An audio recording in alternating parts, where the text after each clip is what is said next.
Hester was a beautiful woman whose family was important and powerful. But she had no luck. Hester fell in love and got married. But her marriage became dull and empty. She had 3 beautiful children, a boy and 2 girls. But she did not love them. Hester pretended that she loved them, but she knew that she did not. Hester's husband travelled to the city each day and worked in an office. But he was not very successful in his job and did not earn much money.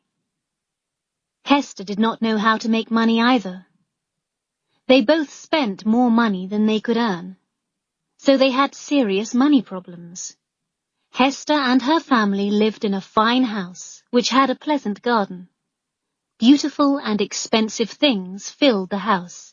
The children had all the toys that they wanted, but sometimes it seemed that a voice was whispering in the house. The children could hear the voice all the time. Nobody spoke about it, but the whisper was everywhere. There must be more money.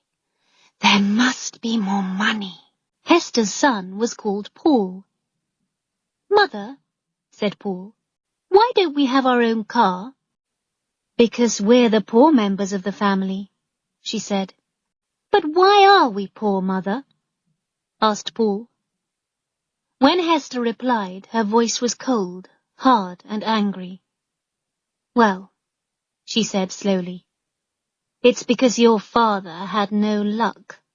Is luck the same thing as money, Mother? No, Paul.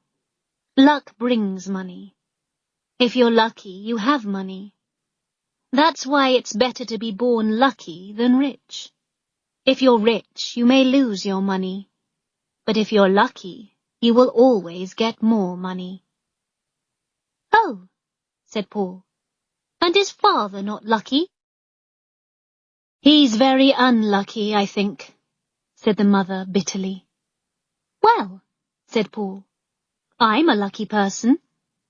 Excellent, said Hester, laughing. Paul saw that his mother did not believe him, and this made him angry. So the boy decided to try and find luck. Paul had a rocking horse in the nursery, the room where the children played.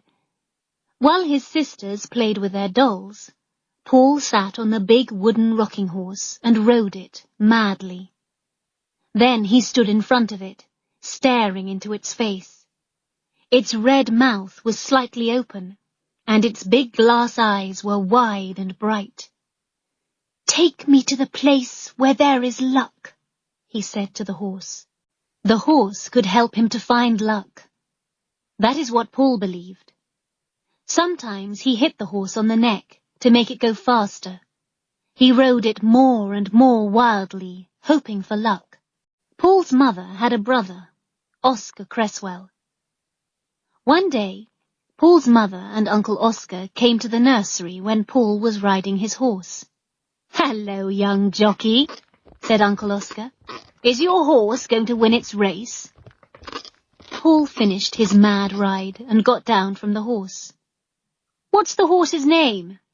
Asked Uncle Oscar. He doesn't have just one name, said Paul quietly. He has different names. He was called Sansovino last week. Sansovino, said Oscar. He was surprised. But that's the name of the horse which won the big race at Ascot. How did you know that name? He talks about horse races with Bassett, said Paul's sister. Bassett was the young gardener who worked for Paul's parents. He had been Oscar Cresswell's servant in the war, when Oscar was an army officer. Bassett now worked in the garden of Paul's house. Bassett knew a lot about horse racing. Oscar was very pleased that Paul was becoming interested in horse racing too. He went to see Bassett to ask him a few questions about his nephew. Master Paul asks me a lot of questions about the races, sir, said Bassett. And does he ever make a bet? Asked Oscar. I don't want to tell you Master Paul's secrets, said Bassett. Please will you ask him that question yourself? Oscar took Paul for a ride in his car. "Tell me, Paul, do you ever bet money on a horse?" he asked. "Do you think that I shouldn't?" asked Paul. "No," said his uncle. "I hoped that you could give me a tip for the next big race at Lincoln. What's your advice? Which horse is going to win?" "It's going to be Daffodil," said Paul.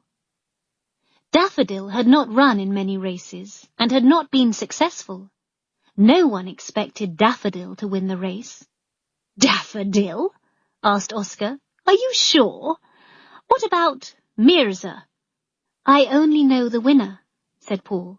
"That's Daffodil. You won't give the information to anybody else, will you, Uncle? I promised Bassett that I wouldn't tell anyone.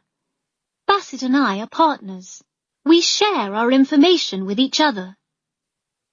"Bassett lent me 5 shillings to bet on my first racehorse," Paul went on. "But the horse lost. Then you gave me 10 shillings. I bet that money on a horse, and it won. So I thought that you were lucky. But you won't tell anyone else, will you?" "All right," said Oscar. "I'll keep your tip about Daffodil a secret. How much money are you going to bet on Daffodil?" £300, said the boy in a serious voice. Oscar was very surprised. £300 was a huge amount of money. He laughed. "Where is your £300? He asked. "Bassett keeps it safely for me," the boy replied. "And how much is Bassett betting on Daffodil?" "Perhaps £150, said Paul. Oscar was silent. He was very surprised, but he was also very interested. He decided to take Paul to the racecourse where Daffodil was racing. It was Paul's first visit to a race meeting, and his blue eyes shone with excitement. Daffodil won his race. "I have £1,500 now," said Paul. "Uncle, if you want to be a partner with Bassett and me, we could all be partners, but you must make a promise. You must never give the information about the winning horses to anybody else."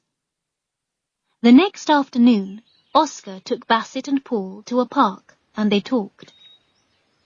"If I'm sure about the winner, we're successful," said Paul. "But sometimes I am not sure. Then we lose." "But when are you sure?" asked Uncle Oscar. "It's Master Paul, sir," said Bassett, slowly, in a soft, quiet voice. "Perhaps heaven tells him. He was absolutely certain that Daffodil would win." "But where's the money that Paul has won?" asked Oscar. "I keep it safely for him," said Bassett. "Whenever Master Paul wants the money, he can have it." £1,500, said Oscar, shaking his head. He almost did not believe it. "Yes," said Bassett. They drove home again. Oscar asked to see Paul's £1,500, and Bassett showed it to him. Then Oscar decided to become a partner too. "Sometimes I'm absolutely sure which horse will win," said Paul. "I was sure about Daffodil. Sometimes I have an idea, and sometimes I have no idea at all, do I, Bassett? Then we have to be careful, because we lose." "And when you're sure, what makes you sure?" asked Oscar. Paul looked uncomfortable. "Oh, well, I don't know," he said. "I'm sure, Uncle. That's all."